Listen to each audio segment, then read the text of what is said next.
Hello දැන් වෙලාව හවස 5ට විතර ඇති. හෙට මං යනවා ලංකාවට.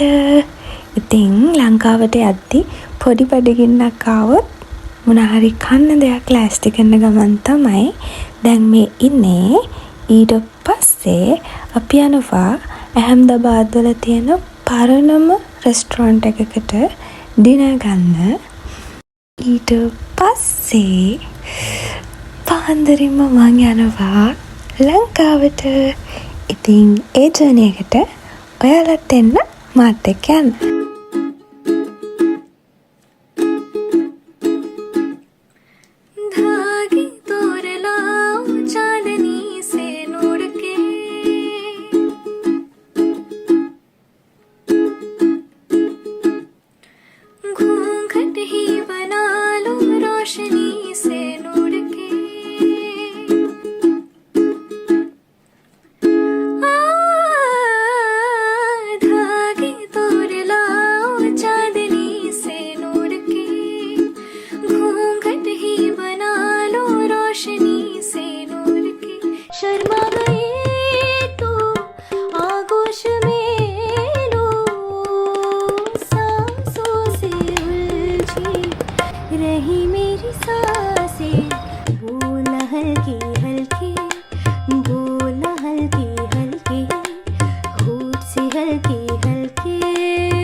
Good morning.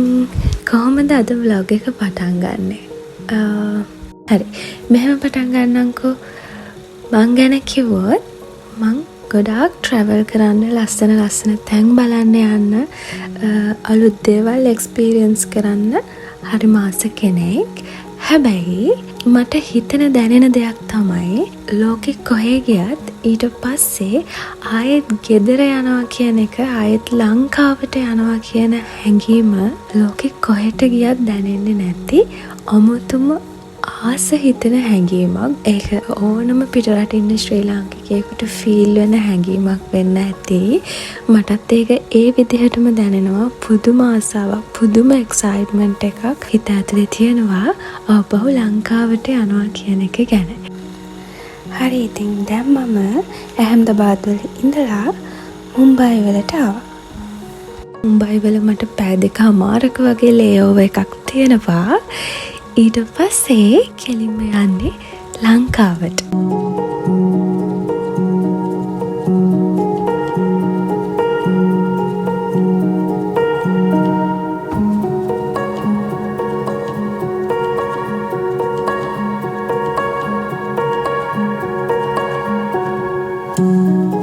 ඉතින් තව පොඩි පැය ගානයි තියෙන්නේ ලංකාවට යන්න, ලංකාව දකින්න. හැබැයි ඒ ටිකත් මං හරිම නොසන්සුන් වෙලා ඉන්නේ. මොකද මට ඒ පැය ටික, ඒ පැය ගානේ යනකලුත් ඉන්න බෑ වගේ.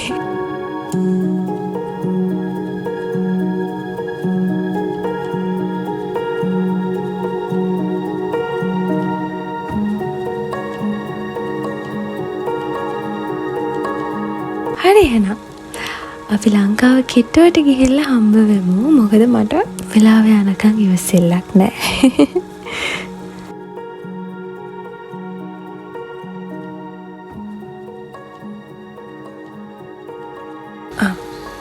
මේකත් ඇප්‍රිෂিয়েට් කරන්න ඕනේ දෙයක්.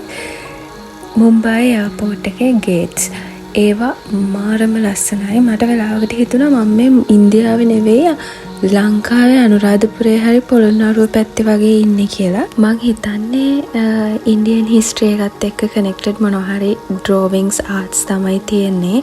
ඒගොල්ලන්ගේ කල්චරල් ඩයිවර්සිටි එක පෙන්වන ආර්ට්ස් මං හිතන්නේ. කොහොම හරි මම මගේ සම්පූර්ණම ලේಓවර් ටයිම් එකේ කරේ නිකන් හෙරිටේජ් සයිට් විසිට් එකක් ඇවිල්ලා වගේ මේ එයාපෝට් එක පුරාම ඇවිද මේ දේවල් බලපු එක.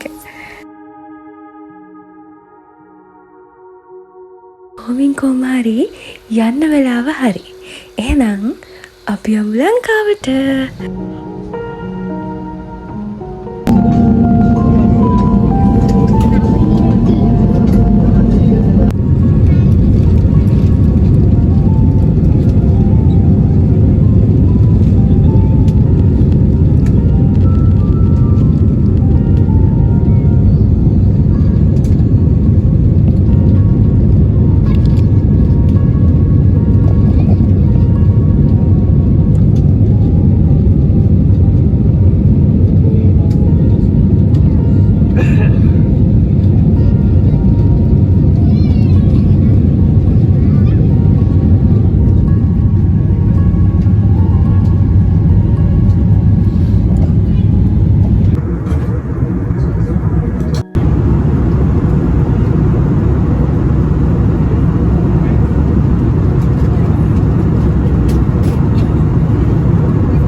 Hi, it's me again.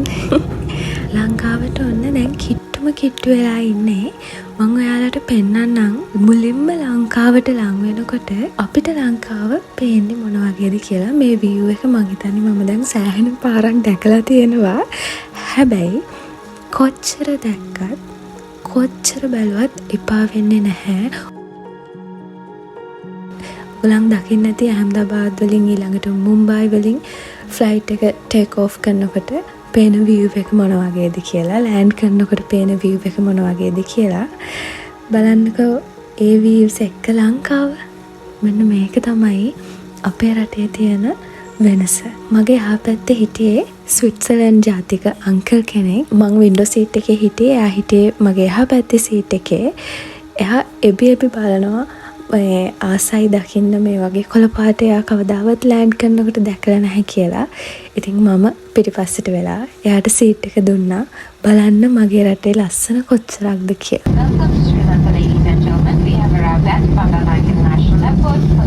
මේ රට මගේ රට මයි පතුන රට හැදෙන වැඩෙන රට මගේ මම රට.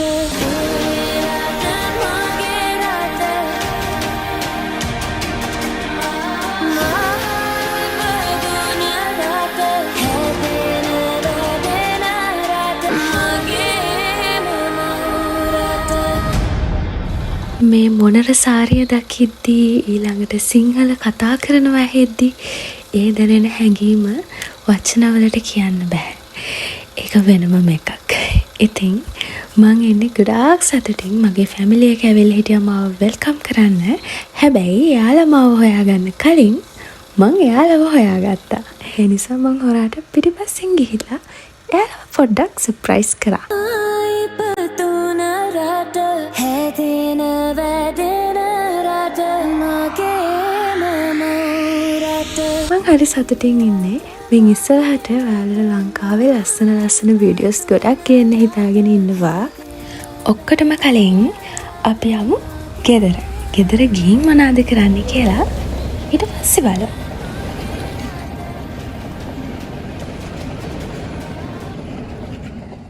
සිලිලා රසිත නයනා හෘදේ සිඹිනා කෝල නීල වදනා සවන පිනනා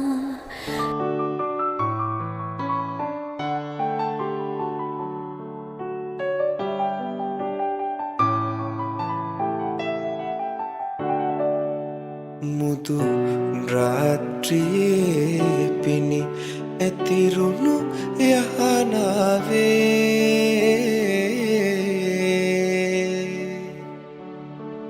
දුක් ගිනිවිය කේවි සොඳුරු නොවේද මා ප්‍රේමී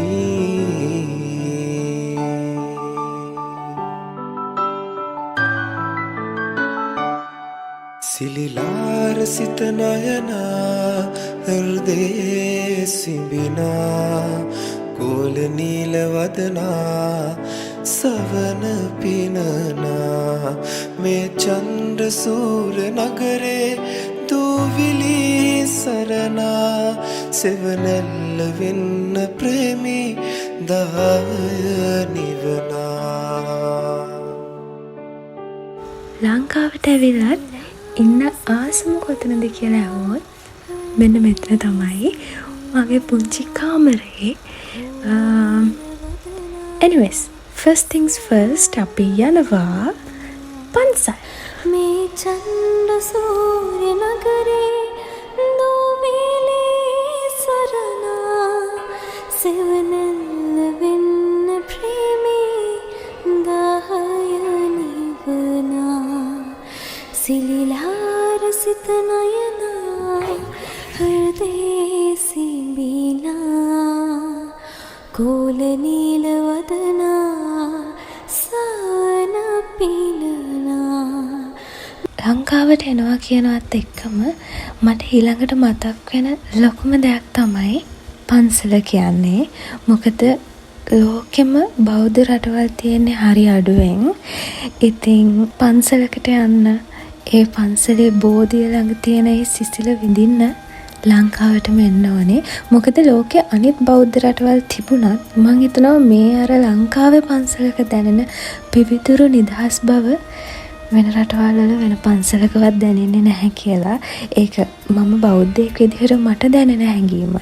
ඒ වගේම තමයි මම දැකලා තියෙනවා මගේ යාළුවෝ වෙන ආගම් වල අය වුණත් ලංකාවට ආවම ඒගොල්ලන්ගේ ආගමික ස්ථානවලට අනිවාර්යයෙන්ම යනවා. පන්සලක වුණත් පල්ලියක වුණත් මං හිතන්නේ ඉතින් තියෙන්නේ පිරීලා තියෙන්නම ආදරය කරුණාව සාමය අවිහිංසාවනේ නේද? ඉතින් ඕනම ආගමක කෙනෙකුට තමන්ගේ රටට ආවට පස්සේ තමන්ගේ පන්සලට පල්ලියට යනවා කියන හැඟීම මං හිතන්නේ ලොකු සැනසීමක්. ඇලීසිනේ සිත සැලී හඬන විට පැටි දෙපා ළඟ යශෝදරාවෝ පිපී නිවන් පල් සාදුකාරදී නිවී පහන් විය උදෑසනක් සේ. මගේ ලංකාවේ පළවෙනි දවස මෙන්න මේ විදිහට තමයි ගෙවුනේ. ඉස්සරහට ලස්සනම ලස්සන ලංකාවේ වීඩියෝස් ගොඩක් එන්න බලාගෙන ඉන්නවා. ඔල්රෙඩි වෙසක් vlog එක අප්ලෝඩ් කරලා තියෙනවා. ඒකත් දැම්මම ගිහිල්ලා බලන්න. එහෙනම් thanks for watching. ආයෙත් අලුත් vlog එකකින් හම්බ වෙනකන් සතුටින් පරිස්සමින් ඉන්න.